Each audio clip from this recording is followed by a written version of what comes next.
Hello. Sorry to keep you waiting. Boris here. Nice to meet you, sir. Hi. Nice to meet you, ma'am. Good to meet you.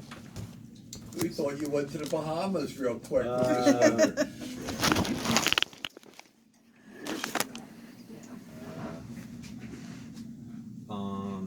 So I went over your records, and I know you met with, let's see here, Jay Rosen, and then Dr.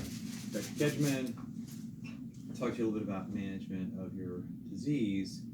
So there's also, I was going to review,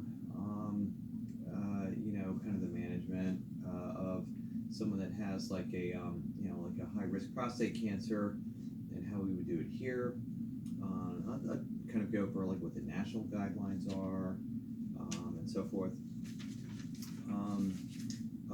Quick question: have you had an MRI of the prostate yet? No. Okay. Has one been scheduled? Okay. Got it. Then, According to Dr. Rosen, the CAT scan would show everything the MRI would. So I'll try to explain like why we would here. The date of your biopsy was, what was the date? I'll have everything here, but I have it here. 1 second. 10/28. Yeah, okay, you're good. So now 10/28. you're like almost 2 months out of your biopsy. So yeah. Okay, got it.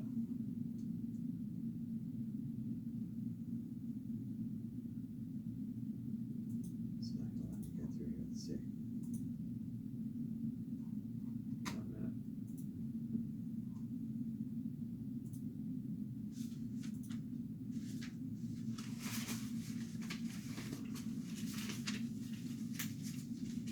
Now, do you live pretty close, pretty nearby?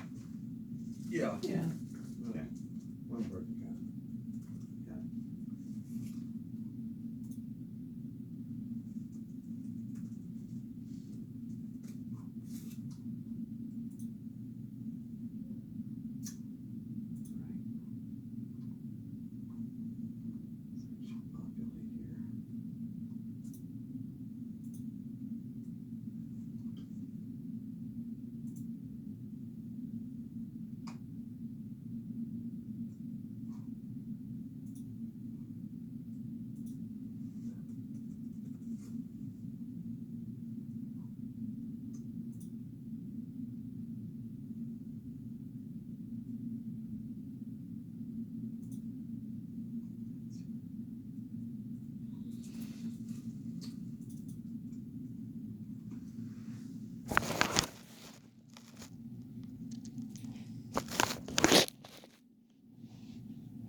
Okay, so, all right, so what I wrote down, I know the nurse also went over this with you, but I just want to make sure I have it right. You're 67, and your PSA was found to be elevated in June. It was 4.2, so they repeated it in October, it's 4.9, and then in November it's 5.4.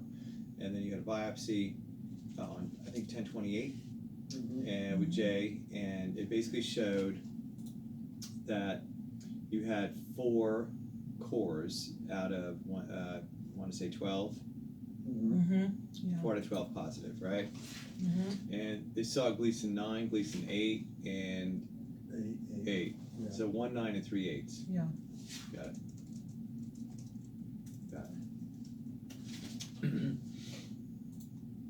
And then you had a bone scan that looked fine, and you had a CAT scan that looked okay. No lymph nodes, no evidence of spread of disease. Okay, and then you met with Gedgerman, and he talked about doing hormonal therapy, and I think you might have mentioned radioactive seeds. Yeah. Okay, got it. And then external beams, so kind of splitting the radiation into 2 parts. Got it. Okay. Okay. Then, in terms of medical issues, so you have high blood pressure, high cholesterol, like the rest of America, and you have diabetes too. Got it. Okay.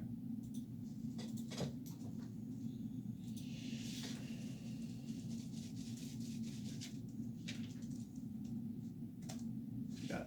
Okay. Then, okay. Okay, don't smoke. I want to say drink alcohol socially. Very seldom. Okay, so rare ETOH. Okay. Do you have kids? One boy. Okay. He healthy? Yes. One son. All right. Okay. And then sister had duodenal cancer. Mm-hmm. Okay. It's an unusual She's cancer. being treated for it here. Is that Yeah, right? at Basking Ridge though. Yeah, Baskin Ridge. Sloan and Okay, Basking Ridge, got it. yeah. Got it. Okay. Then, all right. Don't have a pacemaker. Got it. Okay.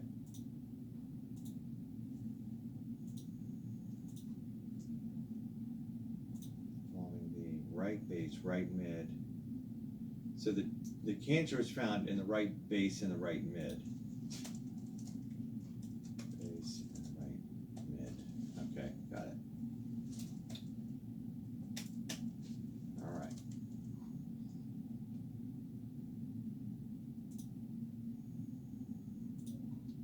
Just do this here. You're supposed to give me access to my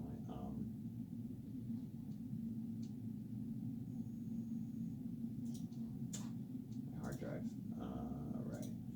Let me do this in a slightly different way. Okay. Give me 30 seconds. I'm going to bring a different computer in here. So I want to show you some. I just want to show you some images. What I usually do is I walk through kind of how we think about prostate cancer in terms of how it's staged, how we categorize it, and based on, then you can kind of this is where these pathways come. I don't think I want to see any. Okay. Well, give me a second though. It's not just that, because it also embedded in that is like how we do the radiation, actually how it's done. All those images are there. Give me 1 minute. Be right back. Yeah. It won't. It actually doesn't take long. It's like 5 minutes. Mm-hmm. 1 second. I don't want to see. Not allowing me to access my stuff.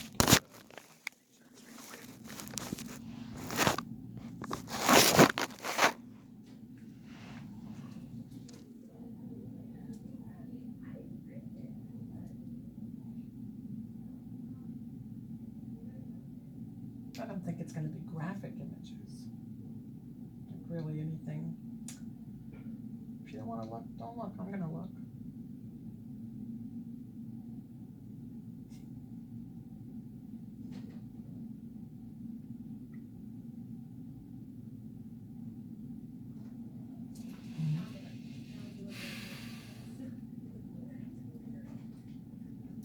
I wonder if Dr. Rosen ever got that genetic stuff back yet. I'll use it. Before we- You think so? Or do you think so? I have a tablet. It's better. Ah. Use this. Just fine. Wait a second.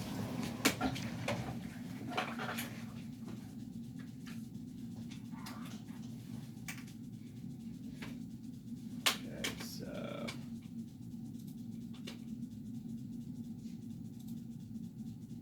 Okay, so I usually just go through a couple of these slides just to like frame the problem, because it helps. It just helps kind of understand how we view prostate cancer. So, one or two anatomy slides. Prostate is this thing right here. This is a normal sized prostate. Normal sized prostate is about 20 to 30 cc's. The top of the prostate is called the base, and the bottom is the apex. So, most people think about the prostate as being, or the base being the bottom, but actually in the prostate it's the top. And it gets narrow at the bottom, and that's why this is called the apex. So basically the prostate has base, mid, and apex. And your cancer was found in the base and in the mid part of the gland, I believe on the right. So it's just a rough kind of like geography. Above the prostate you have the bladder, and below you've got the penile bulb. Behind it you've got the rectum and the anal canal, and you've got the structure up here called the seminal vesicles. The reason why that's in this picture is because it's part of the staging system. The seminal vesicles make the semen, so if a man has an ejaculation, the fluid is made here and goes through this duct and out. The reason why this picture is shown is because often as men get older, their prostate will get larger. So that has got nothing to do with prostate cancer. It's just benign prostatic hypertrophy is very common as men get older, and so a normal sized gland is like 20 to 30 cc's. What I often see here is something kind of like in between this. This might be an 80 to 90 cc prostate, and sometimes men actually have a prostate that's that large. And what goes along with that are more urinary symptoms. So if you've got a big prostate, you'll start to say, well, I'm getting up at night to pee, like maybe once or twice a night. I'm urinating more frequently during the day, and it's basically because tissue in here is impinging upon the outflow of the bladder. The bladder just can't empty completely, and that's why men, as they get older, tend to get urinary symptoms. So that's just a little bit of background. When you have an exam with a urologist, when you met with Jay, did he tell you he felt something abnormal on your prostate? Yes. Okay. And did he say it was just on the right side? Yes. Yeah. So the reason why it's relevant is because it's part of the staging system. But what the urologist is doing, because some guys don't really know why they're getting this done, but essentially they're feeling for cancer. So cancer in the prostate, if it grows, is going to feel hard, or it can. And this, this is like a part of the dreaded physical exam, but it's important because it picks up a lot of cancers in screening. But it's also part of the staging system. So, but urologist can technically, or a doc that's doing an exam can really only feel cancer if it's growing on the posterior surface, on the back surface of the prostate. And that would make sense. I mean, they're going through the rectum and you're just feeling through a couple of millimeters of tissue between the rectal wall and the prostate. But in fact, cancers usually do grow in the posterior, the back surface of the prostate. It's also known as the peripheral zone. But that's just, basic, just like a basic framework. The last anatomy slide. This is, there are 4 zones in the prostate. You might say, why are you showing me this? The reason is because you can actually see these zones on an MRI. But just to kind of explain this, so if this is a side view of the prostate, that purple area is called the peripheral zone, PZ, okay? And if you were to kind of like cut through there, you'd see something like this. So this would be the front, that would be the back. So the peripheral zone is that purple area that wraps around the back and around the sides. And here would be a side view. So if a doctor is examining a patient, they're going up here, and they can essentially only feel something if it's in the peripheral zone. And in fact, that is usually where these cancers are. But cancers can technically be anywhere in the prostate. And in your case, if Rose is like, look, I feel something abnormal on the right side for sure, and that is where also the biopsy showed the cancer, it's likely that if you get an MRI, you'll see something where, well, probably in the peripheral zone, like in peripheral zone, you can think of it like the orange rind. It's the outer like rim or the back part of the prostate, but that's probably where you're gonna see it, and it should make sense. But the peripheral zone is this purple area. Then you have this central area called the transitional zone. That urethra goes up through that into the bladder, and then you've got a central zone here, and then you have something at the very front called the anterior fibromuscular stroma. But that's just anatomy. That's the last anatomy slide I'll show you. But it's helpful when we think about these problems. So, in terms of staging, patients come here, they often don't know what their stage is, so I just tell them. You should know what your stage is, even though we actually don't use the staging system that much. It's there.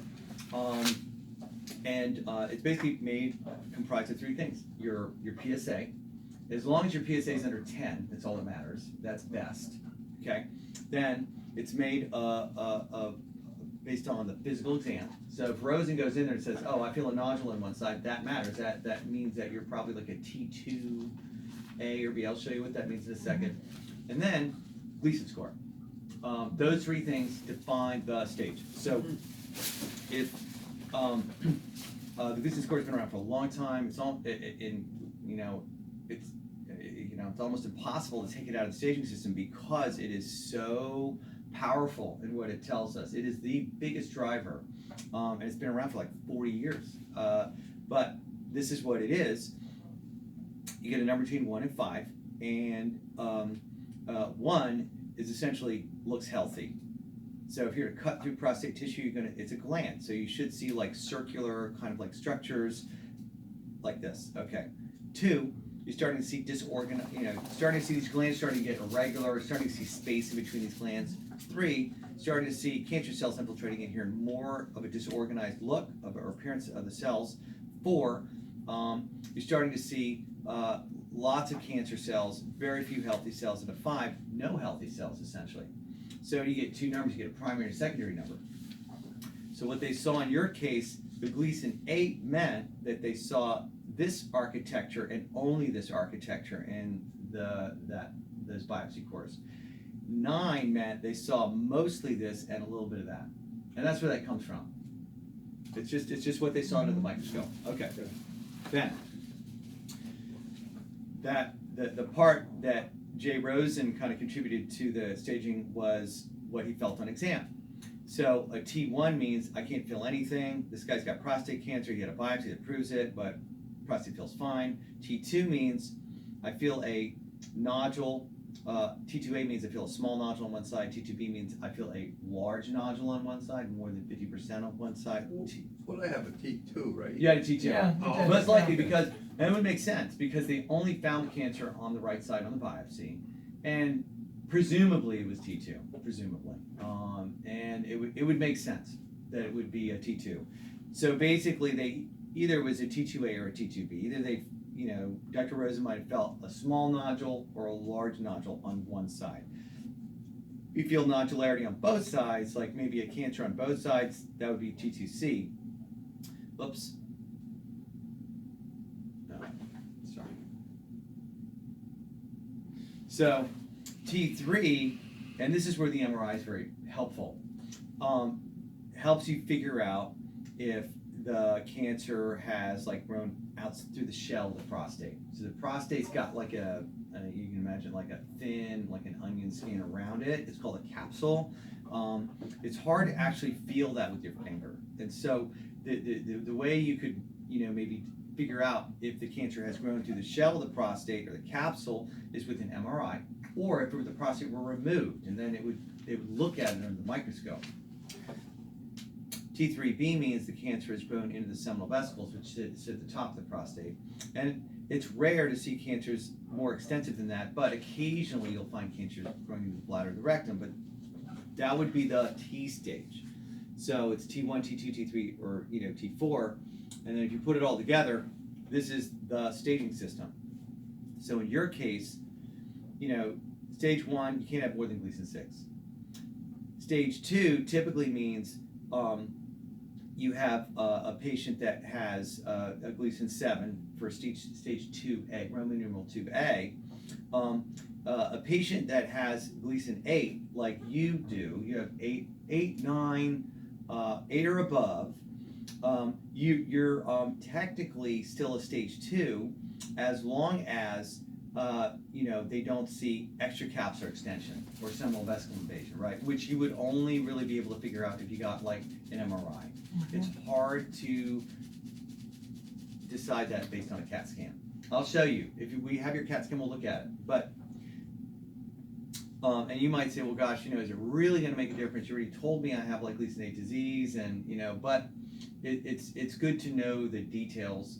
Certainly here we'll always get an MRI, but it doesn't mean that it's not the gospel, right? I mean, Sloan has a certain way of doing things, and we like to get MRIs because we want to know the details inside the prostate. But that's the staging system. So technically, your stage is a stage 2, Roman numeral 2B, without having additional information. Okay.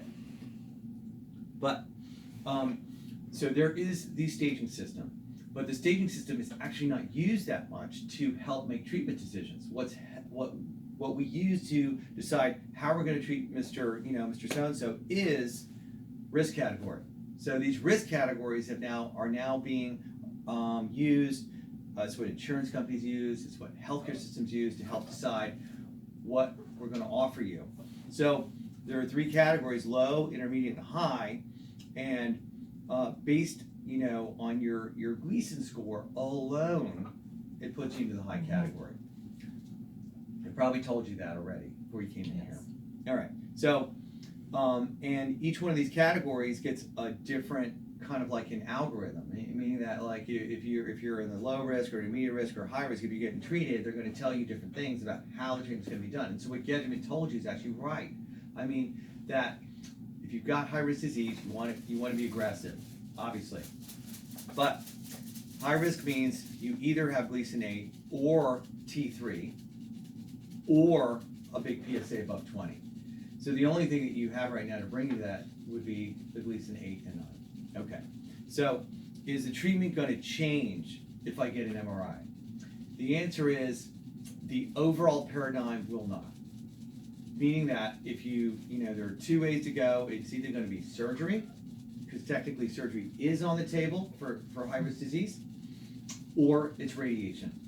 And if you do radiation, and I'll show you in a second precisely what I mean, it's going to be hormonal therapy with it. And sometimes doing an implant brachytherapy makes sense. So, yeah. So any questions so far? Okay. Do you have any questions, Judith? She's Well, I have one question about the Gleason score. Is it possible?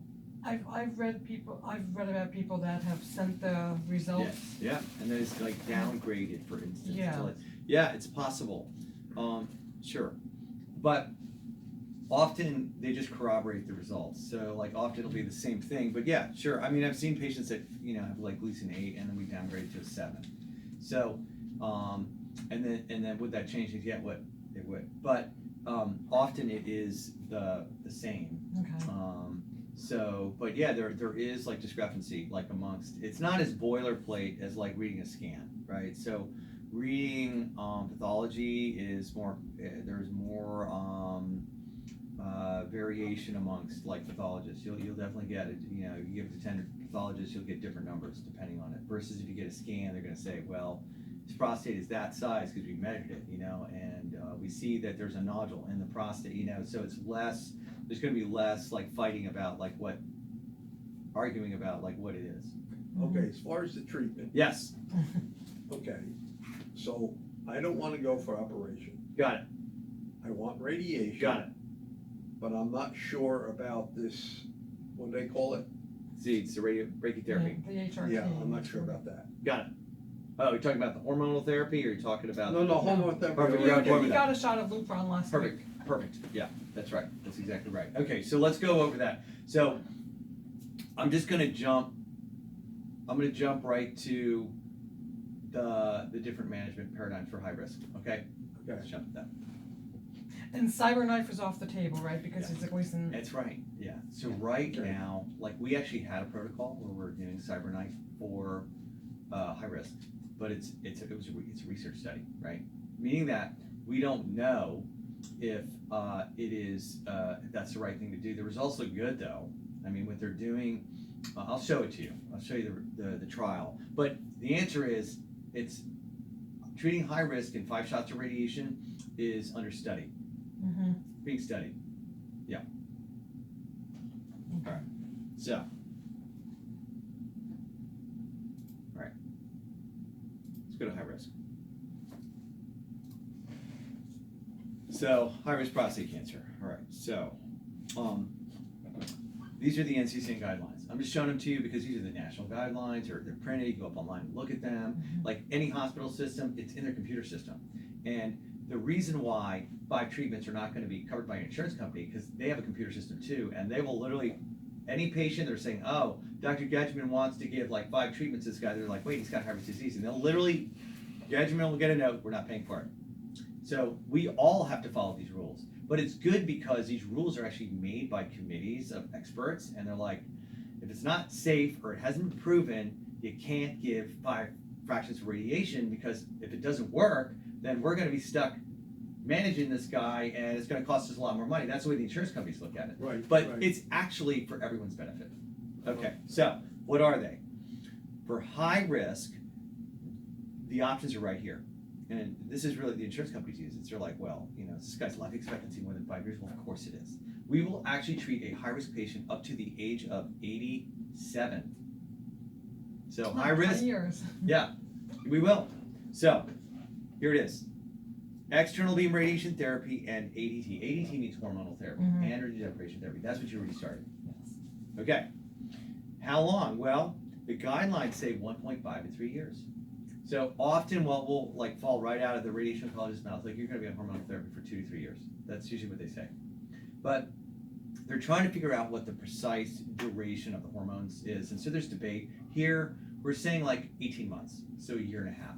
That would be, so it'd be like 6 3-month like Lupron shots, for instance. But depending on where you go, they might say, well, you know, you're a young guy, you're tolerating it well, why don't we, you know, keep going with it? But there's actually a lot of debate in the literature. How long do hormonal therapy, or must hormonal therapy be given? Because hormonal therapy has side effects. So, but 1.5 to 3 years. At Sloan, we're starting to like give it not as long. But again, we're not the only voice. Okay, then, and the radiation. We'll go into detail about that in a second. But I'm just going to say some form of radiation, whether it's 9 weeks, whether it's 5 weeks, or whether it's combo, like what Gedgeman told you. Okay. Then, that's what Gedgeman told you. External beam plus brachy, that's radioactive seeds, plus hormones. Now look at this. They changed it. 1 to 3 years of hormones. So technically, if you did the brachytherapy, you might even argue for even a shorter course of hormonal therapy.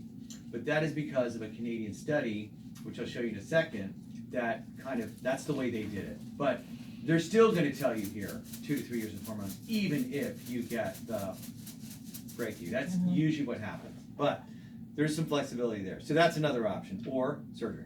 You don't want surgery? Fine. But believe it or not, the reason why all these are in the NCCN guidelines, because they're deemed to be relatively equivalent. So if you go to a prostate cancer conference, you're gonna have the surgeons in one corner of the room, you have the radiation oncologist in the other corner of the room, they're gonna argue. Well, for high risk, we think you should do surgery first. And for high risk, no, we think you should do hormonal therapy and radiation, never do surgery. So, but what we're figuring out is that if you do the surgery and you tell patients there's a high chance you're going to need radiation after surgery, right? We would call that comprehensive treatment. The outcome's probably the same. But you basically have to tell patients, if you're walking into the door with Gleason 9 disease, high chance you're going to need some radiation on the back end. And so you're going to really, and so you're going to commit the patient not just to surgery, but to hormonal therapy and radiation on the back end. So you're giving them like 3 things instead of maybe just right? So if you don't want surgery, that's actually acceptable and not crazy. It's actually, I think it's a good choice. If you wanted surgery, okay. If you're lucky, sometimes you can get away with just the surgery and you're done. But often that doesn't happen. Okay. Yeah. All right. So those are the NCCN guidelines. So it's crystallized right here, right? High risk prostate cancer, NCCN, radical prostatectomy, external beam, however you do it, 1.5 to 3 years of hormones. If you do the brachy, maybe you can cut down the hormones a little bit. Why? Because of the ASCEND trials. This is a Canadian study I'm going to show you in a second. This is why Gedgeman is saying maybe we should consider doing brachy in your case. Okay. All right. And 1.5 to 3 years of hormonal therapy is, the name for that is long course ADT, long course. So you're gonna keep hearing this. Long course basically means more than 6 months. Anything more than 6 months is essentially long course ADT. And so 2 to 3 years, you're gonna keep hearing that. That's long course ADT. Okay. Are there other drugs that they're using on top of the hormonal therapy now? Yeah, there are a couple of new ones that are out there, and you're gonna read about them. They've even done chemotherapy for high risk and shown there's a little bit of a benefit, but there's a lot of toxicity with it. So it's not standard to give chemo. It isn't, but if you go online, you're going to read about it. But we typically do not give chemotherapy for high-risk prostate cancer, but they've tested it. There are 3 drugs that are out there. Abiraterone, you're going to hear about ABI, ABI, or abiraterone, that is given in addition to the hormone shot that you've gotten. Have they talked at all about ABI with you? Okay. It's not a must. It isn't. Most places don't give it, but increasingly institutions like this place are giving it in addition to the Lupron for the high-risk guys. But what you're getting, like Lupron, is fine. That is probably the most standard way to do it, but abiraterone is around, and there are these other ones, enzalutamide, apalutamide. There are lots of clinical trials now that are looking at these drugs to give, to kind of supercharge the hormonal therapy effect. But most standard is Lupron. Okay, that's all I'll say about that. If we do radiation, you can do long course treatment. Long course treatment, that, Sloan Kettering did that for like 15 years. That was like 9 weeks. It was like 40, we did 45 to 48 treatments, and that is perfectly fine. That is actually a good option, okay? So, you started the hormones, it's December the 15th, whenever you got the shot. We are going to start this radiation a good 2 months after that, so December 15th, January 15th, maybe you start the radiation mid-February, for instance. That would be one way to go. You could wait longer though. You could wait 3 months, or there's flexibility on when you actually start the radiation, but you want about 2 months of the hormones on board before you start the radiation, no matter what type of radiation it is. So 45 or 48 treatments it's fine. What's happened now though is that lots of institutions are starting to adopt shorter courses of radiation. And again, I'm not talking about the radioactive seed stuff yet. I'm just talking about radiation straight. 48 shots or 9 weeks. 25 weeks now. Sorry, not 25.